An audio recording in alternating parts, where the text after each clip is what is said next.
Okay, this is going to be a quick video comparing the Alesis Micron to the Korg MicroKORG. Now these two fall into the same category, and even I made the spreadsheet actually for myself to help me decide, and so hopefully it'll help a lot of people out there. Okay, to start off, my knowledge comes from, I've played with both the Alesis Micron, and I've actually had a friend that owns the Korg MicroKORG.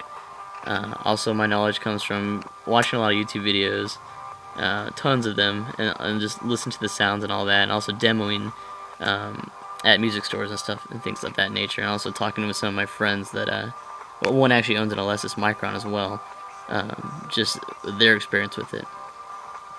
Okay, so here we go. We're going to start. First thing you'll notice, the price. This price right here, the $329.99, is quoted from B&H Photo. You can go online, the price is still that, and it's brand new. The Korg MicroKORG is $400. Alesis Micron, $330. Obviously the Alesis wins in that factor. Okay, so number of voices is the next thing I looked at. Micron can do 8. My friend quoted it as actually doing 10. So actually they're underselling it when they put that. This is directly from the website 8. My friend said that it can do 10 voices, 3 oscillators each. Korg can only do 4, so its polyphony only goes to 4 voices. Obviously the Micron wins in that one. Multi-timbral, 8 multi-timbral parts with stereo effects. MicroKORG can only do 2. LFO, those two are tied at 2 each. The EG, the envelope generator, the Micron has 3. Pitch mod, filter, amp, and they all have their own ADSR envelope. MicroKORG only has 2, so the Micron wins in that one. The oscillator, you have 4 per voice with continuously variable wave shapes, sync, linear, and exponential FM, which is unique to the Micron. Ring mod, of course, and then routable modulation matrix per voice. We'll talk about that later. For the Micron, you only have 2 per voice. And we'll actually go into depth later on the digital waveforms that can be generated. So this is just oscillators, not waveforms. Okay, so next we have the multi-mode filters. The Micron has 2 multi-mode resonating filters per voice with 16 filter types apiece. These are double pole, single pole, and even an octapole, which is unique to the Micron. The Korg only has 1 multi-mode, and it's rated at those 2 levels. For effects, the Micron has a crap ton. It's got 3 envelope generators, as we talked about. SNH, sample and hold. Tracking generator, stereo bus effects, including reverb and delays. 4 drive effects, and then a massive 114 by 78 mod matrix, which is what I talked about earlier. That allows you to create almost any sound. Almost any sound. The MicroKORG has a noise generator, modulation effects 3 types, and delay 3 types.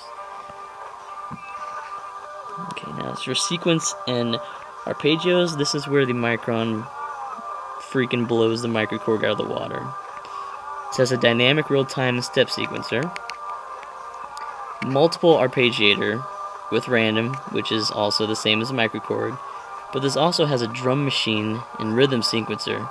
So you can play over a rhythm, you can program sequences on the keys up to, I think, A through G, so like 8.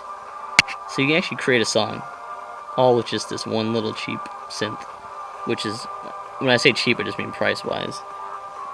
The MicroKORG just has 6 types of arpeggios. It has no sequencing and it can't play rhythms over while you play. For keys, also another point where it blows out of the water.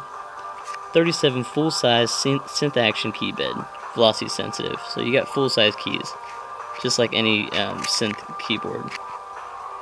MicroKORG has the 37 baby keys, which I hate, and they're cheaply made, and I've even seen some fall off before. Okay, now move on to the presets.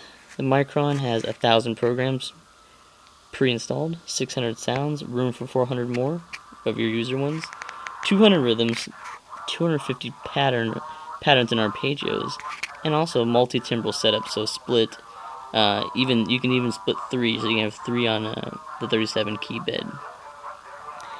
The Korg has 128 programs, and you have to write over these presets to save your own, so you're limited to a total of 128. Micron wins in that one. Synthesis, you have the analog modeling subtractive and noise generator, which is the same as the MicroKORG, has those two. But the Micron also has a frequency modulator synthesis, which means that the limits are almost endless with what you can do with the sound, and it's great for sound effects. 14, the pedal. MicroKORG has no pedal inputs. The Micron has a hold and control. And we want to control. We got 2 faders, pitch wheel, and 3 assignable knobs. The pitch wheel lights up, it's really nice. The MicroKORG barely loses that one. You got the mod wheel, pitch wheel, and 4 set assignable knobs, but they're not truly assignable. They're only assignable to the matrix when you're modulating the synthesizer. Now you got the build. To start, the Micron has way better key quality. They're not going to break on you anytime soon. The sliders are all rubberized and they feel solid. The knobs and wheels are also solid, as well as the faders. The MicroKORG keys are made out of really poor plastic, and the modulation wheels are cheap. Now, the turnable mod knobs, those are actually pretty solid, but I've actually seen them snap off before. My friend has one where 2 of them has fallen off. Now you with a vocoder. This is also where it blows out of the water, the Micron. It a 40 band, so that's pretty high fidelity. The MicroKORG is only 8 band. Now it does come with a mic, but it has a ton of reverb. It's really cheap. You're going to want to get a replacement mic right away anyways.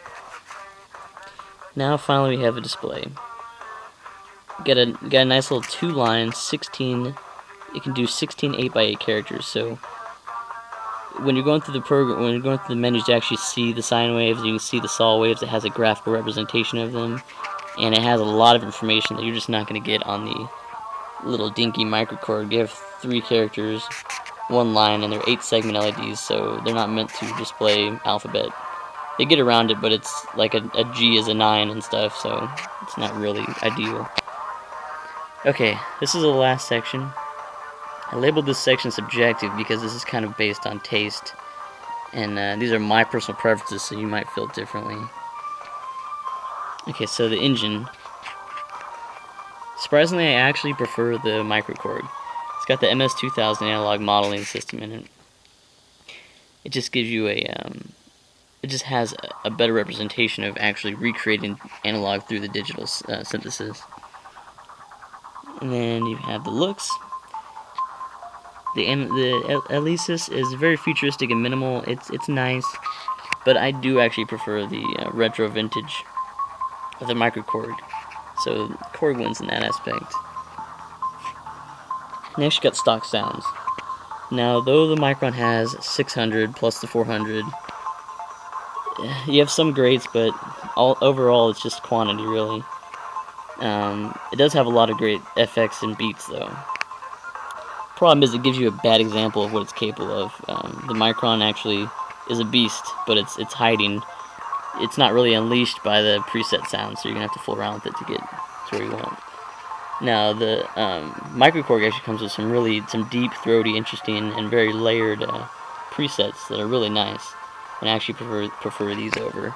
I put here that actually I'm more impressed by the ones on here than I've even heard on the Triton and the M50 presets. Okay, now we move on to the next one. You got the number of waveforms. You got 3 for oscillator 1, 3 for oscillator 2. This is a Micron with continuously variable wave shapes, sync, and FM. So that's pretty good. Now the MicroKORG has 4 oscillators for number 1, 3 oscillators for number 2. I'm sorry, 3 types of waves for oscillator 2, and then 64 digital waveform generators for the last one. Now that's pretty significant, and it all depends what you're looking for. I'd put these two as neck and neck because they're both able to. They both have unique abilities that the other one doesn't. It's all up to you, really, your personal taste, what you want it for. Now, last one, this is, can you create a song on it? Yes, and it's really easy, actually. You can push buttons to push, you can assign patches and also patterns, and also drum beats to each of the keys. On this one, you can't. You gotta buy a looping station for extra 150, then you also have to buy some backing, some drum backing for an extra money. And mic included, no. Yes, talked about that earlier, it's crappy and gives you tons of reverb. And then lastly, we have, is it easy to program? The Alesis Micron barely loses this one because it has a lot of sub-menus that you have to go into to really get to kind of easy access to modifying the oscillators and also the filters and things like that. The Korg wins because it has that matrix, though it's like I say here, it's like a spreadsheet basically. You have to have memorized it almost to really get I guess unlock its potential. So they're both kind of even, but in the end I think it's faster actually to modify sounds to what you want. Just messing around with on the MicroKORG. Okay, so that's my sum here, and you can see if I zoom out, it's the overall way it goes. And I actually own a Alesis Micron, and I love it. However, I could see myself easily getting a MicroKORG. These alone that you see that they went on this side, those are enough to make me want to buy it. So, alright, I hope this helped, and subscribe or leave comments if you want. Later.